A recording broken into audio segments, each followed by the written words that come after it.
ধানমন্ডি 32 নম্বর ফুরায়া যে হাতে তালি দিছে সর্বশেষ আল্লাহ কি ফয়সালা করছে, নিজের বাড়ি কি গেছে না? তো আমলি ফুরান এটা নিজেরটা নিজেই আগুন ধরাইছে মিডিয়ারে ফলো করানোর লেগে। কুত্তা নিয়ে ঘুমাইতো, কুত্তা নিয়ে থাকতো, কুত্তা নিয়ে বাসর করতো। আচ্ছা বালা কবিতা আমি চ্যালেঞ্জ করি আমি লিখতাম পারি।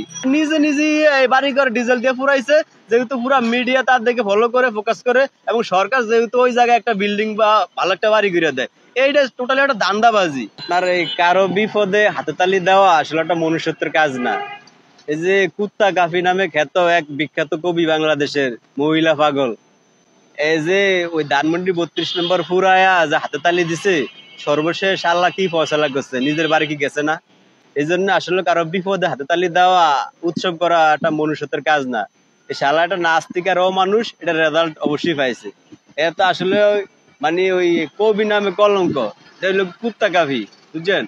পুরা মিডিয়া আপনার ওই কাফি নামে যে কুত্তা কুত্তা কাফি এর নিয়ে তোলফার।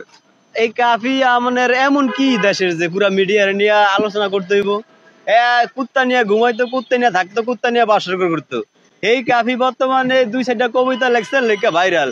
আচ্ছা বালা কবিতা আমি চ্যালেঞ্জ করি আমি লিখতাম পারি। এই যে বাংলাদেশের এরিয়া আমি মনে করি বাংলাদেশের বিশ্ব দরবারে পৌঁছায়, এও কি একটা কবি হইলো? আপনারা আগে যারা কবি আছিল কবিতার একটা লাইনের যে মর্ম ছিল, এটা কি কবিতা লেখে? শুধু প্রেম নিয়ে 2-4 লাইন লেখছে, এও নাকি কবি?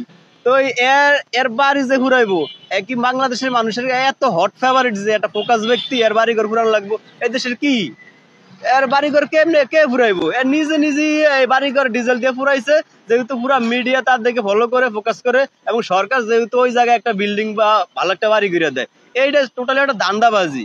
আপনার এই বর্তমানে মানে এটা একটা পরিকল্পিত একটা নকশা, যেহেতু মানে ধনী হওয়া যায়। এই সরকারের হ্যাবলা ভায়া সবাই এরকম ফায়তারা করে। এটা শুধু কাফি না, কাফি তো আপনার হচ্ছে একটা মানে ঠান্ডা মাথা বাটপার, লুচ্চা। হ্যাঁ, ওই বই মেলায় বই বেসন দিয়ে মায়া অন্য দূরে টান দেয়। লুচ্চা, এই লুচ্চার কথা মিডিয়ার সামনে আর কি কম, তো লুচ্চা। আপনার আওয়ামী লীগ তো বর্তমানে দেশেই নাই, দেশে থাকলে তো হের বাড়ি ফুরবো।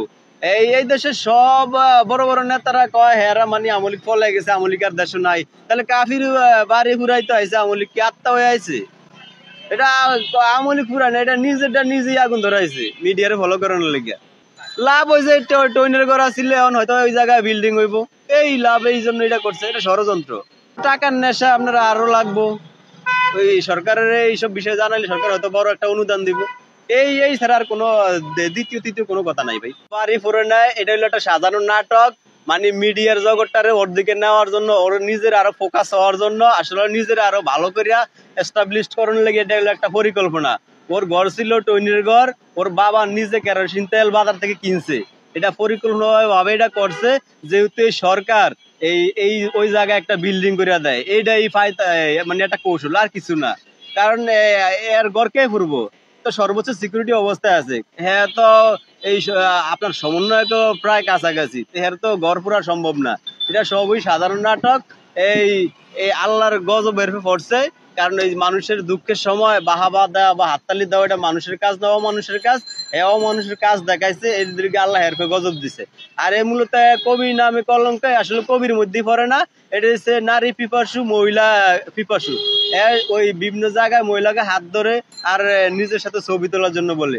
আসলে মূলত এটা ভাইরাল হওয়ার একটা দান্দা, এছাড়া আর কিছু না।